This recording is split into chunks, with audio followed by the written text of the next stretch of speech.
Assalamu alaikum wa rahmatullahi wa barakatuhu, dear brothers and sisters.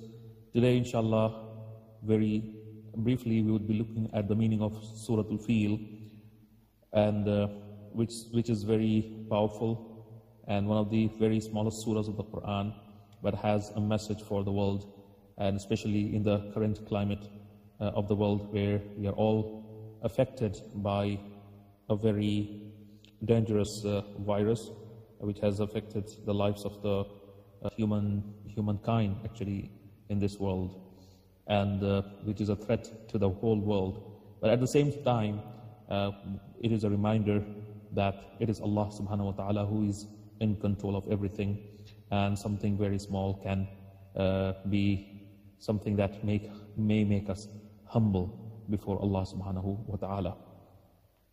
So let's begin our understanding of Surah Al-Fil. Surah Al-Fil is the 105th surah of the Quran. It is a Makki surah which was revealed in Makkah, and it is in the 30th juz or separa of the Quran. It is called Al-Fil, the elephant, because it narrates the story of the army of the elephant, people who moved from their land towards Makkah in order to destroy the Kaaba. But Allah subhanahu wa ta'ala sent the flocks of birds to throw stones of shale on them and kill them. There is a hadith from Imam Ja'far Sadiq alayhi salam where he talks about some of the virtues of this surah, of reciting this surah. So according to this hadith, if someone recites Surah Al-Fil in their daily prayers, then all beings in the world will give shahadat and testify on the day of resurrection that they were among those who prayed, and Allah subhanahu wa ta'ala will accept their shahadat and orders that He will be allowed in the heaven. And there is a ruling also related to this surah, which can be found in some of the Tawzih al-Masail, or laws of Sharia, by different ulama.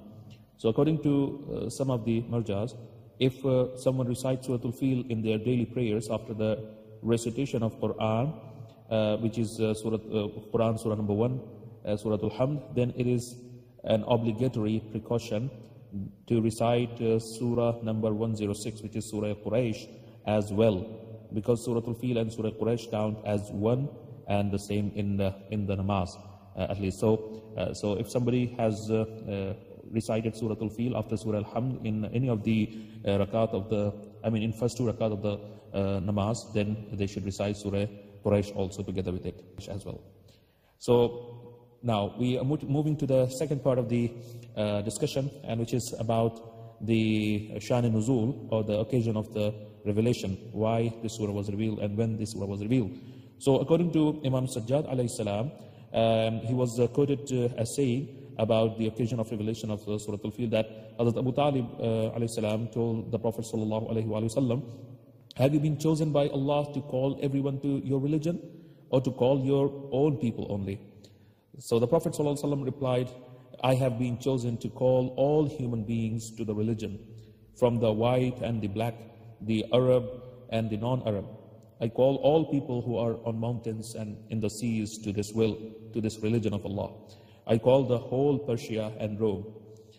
This remark by the Prophet ﷺ then was transmitted and transferred to the Quraysh, and they were very surprised to hear this. They thought that this religion was for them only, and when they heard about it, the Quraysh told Abu Talib, do you not listen to what your nephew says? We swear to Allah that if people of Persia, Iran at that time, and Rome hear these remarks, we will be stolen from our lands, and the stones of the Kaaba will be dissembled. It was then that Allah subhanahu wa ta'ala revealed this surah, Surah Al-Fil, to the Prophet sallallahu alayhi wa sallam, reminding them that it is Allah subhanahu wa ta'ala who is in control of everything, and not anybody else. So they don't need to be afraid of superpowers and of that type. So now, when Allah subhanahu wa ta'ala revealed this surah, Allah subhanahu wa ta'ala talked about an incident that had taken place at slightly before the birth of the Prophet sallallahu alaihi wasallam. According to some narrations, it was just a month before the birth of the Prophet sallallahu alaihi wasallam. So his birth was associated with this important event. And so that's why his birth is called the first Am al-Fil. And that also made the Arabs to start their calendar during the time of Jahiliyyah, ignorance, a period of ignorance. So let's move to the third part of our discussion, which is about Ashab al-Fil that Allah subhanahu wa ta'ala talks about in the surah. So who are these Ashab al-Fil, and what is the meaning of, first of all, Ashab al-Fil? Ashab al-Fil means fellow of the elephant. Which means, in simple terms, army of the elephant. So army of elephants, or Ashab al-Fil, was an army led by Abraha, moved from Yemen to destroy the Kaaba. And Allah subhanahu wa ta'ala then destroyed them by sending flocks of birds. Quran talks about it in this surah, and then narrates this story very briefly, what happened to them. So they say that after that year, all the people of Arabia found a strong belief in the Kaaba. Now, so it's obvious that this surah is named after this incident, Ashab al-Fil. So Ashab al-Fil, or army of the elephants, refers to Abraha, the king of Yemen, and his army who moved towards Mecca to destroy the Kaaba. Allama Muhammad Hussain Tabatabai quoted from Waqidi, one of the historians, that Abraha was the grandfather of Najashi, or the King Negus, king of Yemen at the time of the Prophet ﷺ, and some considered Abraha the minister of the king of Yemen, not the king himself. So after this event, this year became famous among Arabs as a year of elephant, or Am al-Fil, and was considered the beginning point for Arabs' calendar in the age of Jahiliyyah. The Prophet Muhammad ﷺ was shortly born after this event. So Allah subhanahu wa ta'ala says in the surah, He says, have you not regarded how your Lord dealt with the army of the elephants? Did He not make their stratagems or plans go awry, and send against them flocks of birds, pelting them with stones of shale, sijil, and thus making them like chewed up straw? They have also been mentioned in the ahadith. So books of ahadith have mentioned this event in chapters such as the miracles of the Prophet ﷺ, and also this is related to Imam Mahdi alayhi salam, and issues about the situation of the world and superiority of the Kaaba. So Tabrisi and some Mufassirin have mentioned this issue, that Abraha built a building like the Kaaba in Yemen and ordered people to do tawaf or circumambulation like in Hajj rituals. But they did not follow it, and somebody in the meanwhile from Banu Kinana went to Yemen and polluted that place, defiled it. He did something really bad. And so Abraha, who was the king or the minister of the king, he became very angry of that and said, I swear by my faith, my Christian faith, that I will destroy that house so that no one goes there for visiting and Hajj. Then he ordered to gather elephants and prepared to move there with a group of people. In the middle of the way, Abraha sent a person to Banu Salim to call people to visit the building he had built like the Kaaba, but he was killed, and this made Abraha more resentful to move more quickly towards towards Mecca and Kaaba. What was the reaction of the people at that time, and especially the reaction of the people of Mecca against this army of Abraha? So it is said that when the army arrived in Taif, Abraha asked the people of Taif to send someone with him to guide them, and a man from Hudayl accompanied them. When the army arrived near Mecca, people of Quraysh climbed up the mountains in groups, and when they saw the army of Abraha, they said, we would never be able to stand against them. But Hazrat Abdul Muttalib and Shayba bin Uthman, who they stayed in Mecca, and Abdul Muttalib then goes to the Kaaba itself, and he grips the sides of the door of the Kaaba, and then he said, O Allah, anyone, whoever it is in the world, defends his property. So you defend your house, which is the symbol of your glory, and do not allow them to respect it with their crosses and fake Kaaba. So do not let them enter this city of Mecca. This is what I think, but what you will happen. So then the army of Abraha saw some camels of Quraysh near Mecca, and they took them as booty. 200 of those camels belonged to Hazrat Abdul Muttalib. When Abdul Muttalib received the news of taking the animals, he exited the city and went towards the camp of Abraha.